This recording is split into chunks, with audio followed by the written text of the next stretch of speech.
आज हम मौजूद हैं एक ऐसे कपल के साथ जिनकी स्टोरी बहुत मोटिवेशनल है। ये दोनों मियाँ बीवी मिलकर डिफरेंट काम करते हैं और अपनी ज़िंदगी को खुशहाल बनाने के लिए कोशा हैं। आपने मेहंदी लगाना शुरू किया तो लोगों ने बातें भी की होंगी। बातें करने वाले तो रुकते ही नहीं हैं। बहुत सारी बातें की, बहुत डिग्रेड भी किया। इनका शौक था फैशन डिज़ाइनिंग। इन्होंने मुझे सिलाई सिखाई, मैंने इंस्टाग्राम का पेज बनाया, खुद बनाया, अपने हस्बैंड का भी बनवाया।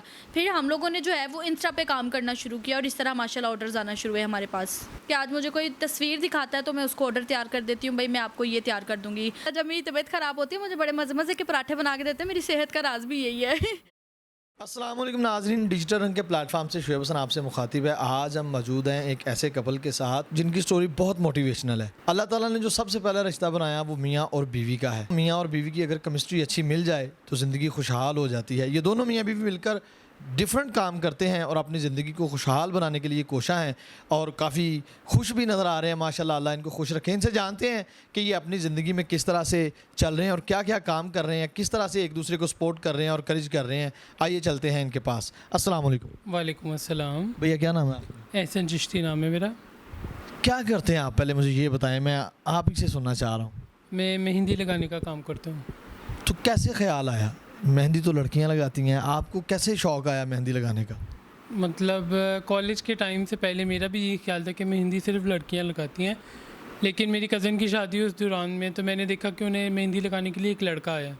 मेरी ड्राइंग बहुत अच्छी थी, मैंने वहाँ से फिर देखा कि ये जस्ट एक ड्राइंग है, जैसे वो कर रहा है तो फिर तो मैं भी कर सकता हूँ। मैंने ट्राई किया तो मुझे लगानी आ गई।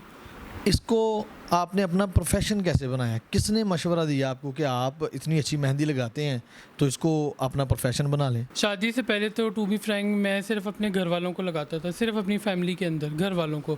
फिर जब मेरी शादी हुई तो मेरी मिसेस ने आके कहा, जब आपके पास इतना अच्छा टैलेंट है, इतना अच्छा हुनर है, तो बजाय आप सिर्फ उसे घर में वेस्ट करने के आप उसे अर्निंग का एक तरीका बनाएं। तो फिर उन्होंने मुझे बहुत ज़्यादा मोटिवेट किया। इन्होंने मुझे इंट्रोड्यूस कराया अपने फैमिली मेम्बर्स में, अपने फ्रेंड में। वहाँ से मुझे ऑर्डर्स आना शुरू हुए। फिर मैंने प्रॉपर जाके मेहंदी लगाना शुरू की। 2-3 पार्लर्स हैं, उनके साथ भी मैंने मिलके चांद रात पे मेहंदी लगाई और अल्हम्दुलिल्लाह बहुत अच्छा आउटकम रहा है। आपने मेहंदी लगाना शुरू किया तो लोगों ने बातें भी की होंगी कि ये तो लड़कियों वाला काम है, भाभी को या आपको कि आप कर रहे हैं, या इस तरह से कैसे आपने फेस किया वो सारा मामला? बिल्कुल, बातें करने वाले तो रुकते ही नहीं हैं। बहुत सारी बातें की, बहुत डिग्रेड भी किया। मेरी मिसेस को आके कहते थे, तुम अपने शौहर को संभाल के रखो, मुख्तलिफ लड़कियों के हाथ पकड़ता है, कहीं शौहर ही ना गवा देना, इस तरह की बातें। लेकिन अल्हम्दुलिल्लाह मेरी वाइफ बहुत समझदार है। ये मेरे हर मामले में मुझे सपोर्ट करने के लिए मेरे साथ खड़ी थी और अल्हम्दुलिल्लाह हमने किसी भी बात को अपने सर पे सवार नहीं किया, नेगेटिव नहीं लिया। हम दोनों ने एक दूसरे को इतना अच्छा मोटिवेट किया, इतनी अच्छी पॉजिटिव वाइब्स दी कि हम लोग अल्हम्दुलिल्लाह बहुत अच्छे से अपने कारोबार को कर रहे हैं। अस्सलाम वालेकुम। वालेकुम अस्सलाम। कैसी हैं आप? अल्लाह का शुक्र, ठीक ठाक। आप क्या करती हैं? मैंने सुना आप भी बहुत कुछ करती हैं। पहले तो कुछ नहीं करती थी, शादी से पहले एक रोटी भी नहीं बनानी आती थी मुझे। मेरी शादी बहुत अर्ली एज में हो गई, 16.5-17 साल में मेरी शादी हो गई और मुझे वाकई में कुछ भी नहीं बनाना आता था। फिर मैंने जो है ना, शादी के बाद इन्होंने मुझे इतना मोटिवेट किया। मैंने ये चीज़ नोट की कि मेरे शौहर में मेरे ये बहुत हुनरमंद है, मतलब इनमें मुख्तलिफ़ किस्म के जो है ना वो हुनर हैं। ये इतना ज़्यादा, मतलब कौन कौन से, मतलब मुख्तलिफ किस्म के कौन कौन से हुनर है वो बताएं। कैलीग्राफी कर लेते हैं, उसके अलावा ये कुकिंग बहुत अच्छी कर लेते हैं। जैसे मैंने देसी खाने अपनी सास से सीखे, लेकिन जो ये चाइनीज़, मंचूरियन, बिरयानियाँ मुख्तलिफ़ किस्म की, ये मैंने अपने शौहर से सीखी। आपको तो बहुत सुकून होगा, खाना बनाते होंगे, आपके लिए सारा कुछ करते होंगे। माशाल्लाह, जब मेरी तबीयत ख़राब होती है मुझे बड़े मज़े मज़े के पराठे बना के देते हैं। मेरी सेहत का राज भी यही है। तो आपकी फ्रेंड्स, आपकी कज़न्स, सिस्टर्स जलती होंगी कि इतना अच्छा हस्बैंड मिला आपको। कभी ऐसे कमेंट पास किए हैं किसी ने? बिल्कुल, और कुछ लोग तो कहते हैं दुनिया का आखिरी हीरा एसन से जड़ा फिभानु मिल गया है। माशाल्लाह। और क्या कहते हैं उसको, फिर मतलब मैंने इनका शौक था फैशन डिज़ाइनिंग, लेकिन जैसे इन्होंने पहले बात की कि मेहंदी पे लोगों ने इतना ज़्यादा डिग्रेड किया कि लड़कियों वाला काम है, तो फिर इन्होंने कहा अगर मैं फ़ैशन डिज़ाइनिंग सीख लूँगा तो फिर तो मतलब बहुत ही ज़्यादा हो जाएगा। और इवन मैं लोगों से लड़ाइयाँ लेने चली जाती थी कि मेरे शौहर को बात क्यों की। इन्होंने मुझे सिलाई सिखाई। मैंने किसी कोचिंग सेंटर में नहीं गई, मैं किसी सेंटर में नहीं गई, मैंने घर में सीखा, घर से काम शुरू किया। इन्होंने मुझे कहा मैं तुम्हारी हेल्प करवाऊंगा। पहले इन्होंने मुझे कुकिंग सिखाई, फिर इन्होंने मुझे स्टिचिंग सिखाई। अच्छा, फिर मतलब इन्हें था कि मेरी बीवी को ग्रूमिंग भी आती हो। मैंने सेल्फ ग्रूमिंग का कोर्स भी किया। उसमें भी मतलब ये मुझे साथ साथ समझाते रहे, सिखाते रहे ज़िंदगी के ऐसे मामला हैं। बहुत से मामलों में मैं डिग्रेड हो गई, मैं डिप्रेशन में चली गई, मैंने डिप्रेशन मेडिसिन खाई, लेकिन अगर मुझे किसी ने डिप्रेशन में से निकाला तो वो मेरे हस्बैंड हैं। इंसान की ज़िंदगी में बहुत से ऐसे फेज़ आते हैं। और फिर जब मैंने सिलाई शुरू की तो फिर मुझे इन्होंने कहा कि मतलब तुम मज़ीद से मज़ीद, हम लोगों ने उस चीज़ को बेहतर बनाया। आज माशाल्लाह माशाल्लाह मैं इस मकाम पे हूँ, एक अल्लाह के साथ से और अपने शौहर के साथ से, कि आज मुझे कोई तस्वीर दिखाता है तो मैं उसको ऑर्डर तैयार कर देती हूँ, भाई मैं आपको ये तैयार कर दूँगी। मैंने इंस्टाग्राम का पेज बनाया, खुद बनाया, अपने हस्बैंड का भी बनवाया। फिर हम लोगों ने जो है वो इंस्टा पे काम करना शुरू किया और इस तरह माशाल्लाह ऑर्डर्स आना शुरू हुए हमारे पास। जब आपने सिलाई स्टार्ट की होगी तो अक्सर सोसाइटी में ऐसी बातें करने को मिलती हैं कि इनको घर में खाने को नहीं है, या ये किस लिए काम कर रही हैं। सिलाई छोटा काम भी समझा जाता है, जब आप छोटी सतह पे करते हैं तो तरह तरह की बातें भी की होंगी लोगों ने, की या नहीं की? बहुत ज़्यादा की। मेरी फ्रेंड्स ने मुझे ये बात बोली कि तुम्हारे ससुराल वाले क्या पे नहीं कर सकते? तुम्हारी तो शादी इतने अमीर ख़ानदान में हुई है, तो क्या वो तुम्हारी सिलाइयाँ नहीं दे सकते जो तुम्हें सिलाइयों में जाते हुए डाल दिया है? और बहुत से मतलब लोग थे जिन्होंने मुझे मतलब इस तरह से डिग्रेड किया, बहुत ज़्यादा डिग्रेड किया।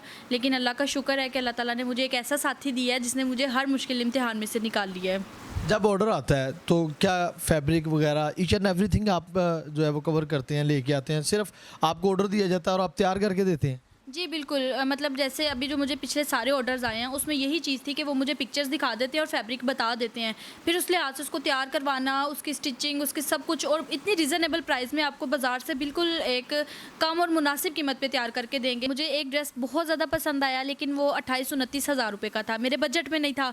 तो इन्होंने कहा कोई बात नहीं, तुम परेशान नहीं हो, हम ये घर जाके खुद बना लेंगे। तो मैं जब घर आई फिर हम लोगों ने, ये मेरे साथ गए, हम लोगों ने मुख्तलिफ बाज़ारों में से कपड़ा इकट्ठा किया, हम लोगों ने वो ड्रेस बनाया, और आप यकीन करें कि वो 8.5-9 हज़ार रुपये में सेम ड्रेस तैयार हुआ। और जब मैंने वो पहना और सब ने मुझसे पूछा आपने ये कौन से ब्रांड का पहना है और ये आपने कितने का लिया है? इनके अम्मी अब्बू जो आपके सास और ससुर हैं, उनका क्या रिएक्शन है? क्योंकि अक्सर होता है कि बहू हमारी खिदमत करे, घर के काम करे, सारी घर गृहस्थी संभाले, उनकी तरफ से क्या सपोर्ट है आपको? मेरी सास की तरफ से इतनी ज़्यादा सपोर्ट है, मतलब इंशाल्लाह नेक्स्ट हम आपको उनसे भी मिलवाएंगे। वो माशाल्लाह इतनी केयरिंग है, उन्होंने मतलब उनको बताना आता है, करना नहीं आता, तो उन्होंने मुझे बताया कि ये एंज कर ले, इसनो एंज कर ले। बहुत ज़्यादा वो मेरे लिए मतलब अच्छी साबित हुई इस मामले में। और अब वो मतलब ना जब हमारे गांव से कोई मेहमान आते हैं ना, तो या मेरी वो भाभी भी हैं, तो वो सब उनको यही बोलती हैं कि पढ़न तो बाद ना सिलाई भी सीखी, पुत्र सिलाई ज़रूर सीखी। उन्होंने मुझे बहुत ज़्यादा सपोर्ट किया उनकी। और आज भी जब उनको पता चला कि मेरा मतलब इंटरव्यू है, इस तरह से आप लोग आ रहे हैं, तो उन्होंने कहा कोई बात नहीं, तुम अपने कपड़े ड्रेसेस वगैरह देखो, कपड़े इस्त्री करो, तुम्हारे हिस्से का खाना मैं बनाती हूँ। तो मैं शुक्रगुजार हूँ अपने घर वालों की और अपने शोहर की। अभी तक तो आप खुद कर रही हैं, भाई हैं साथ, फ्यूचर में क्या प्लानिंग है? इसको कैसे बड़ा करेंगी, क्या करेंगी, उसके बारे में क्या सोचा है? फ्यूचर में इंशाल्लाह मेरा ये प्लान है कि हम लोग टीम वर्क करेंगे। मैं एक टीम बनाऊंगी और उसमें ज़रूरतमंद बच्चियां रखूंगी और मेहनती बच्चियां रखूंगी, जिनसे मैं कोई पैसे नहीं लूँगी हुनर सिखाने के। मैं उनको फ्री बिल्कुल सिखाऊंगी और वो मेरे साथ एज अ टीम वर्क काम करेंगी। और हमारा मेहंदी के बारे में भी यही ख्याल है कि हम अपने कारोबार को मज़ीद एक्सटेंड करें, और इसके लिए मुझे आप बहन भाइयों की मज़ीद सपोर्ट की बहुत ज़्यादा ज़रूरत है। तो कैसे आपसे अगर कुछ सीखना चाह रहा है या ऑर्डर देना चाह रहा है तो कैसे रब्ता करेगा? मैं उसके लिए हम दोनों अपना नंबर दे देंगे, अपने पेजेस के जो है वो लिंक दे देंगे, तो आप उनके ज़रिए हम लोगों से ज़रूर रब्ता करें। और आप इंशाल्लाह देखेंगे कि आपको बहुत मुनासिब रेट पे हम लोग चीज़ तैयार करके दे रहे हैं। जी नाज़रीन व सामाइन, आपने कामयाब कपल की सारी गुफ्तगू जानी, इनके ड्रेसेस, इनका नंबर स्क्रीन पे चल रहा है, आप ड्रेसेस भी देख सकते हैं स्क्रीन पर किस कदर शानदार इन्होंने बनाए हैं। अगर आप इनको कोई ऑर्डर देना चाहते हैं तो रब्ता कर सकते हैं। कमेंट सेक्शन में अपनी राय से ज़रूर आगाह कीजिएगा। अपने मेज़बान को दीजिए इजाज़त। अल्लाह निगहबान।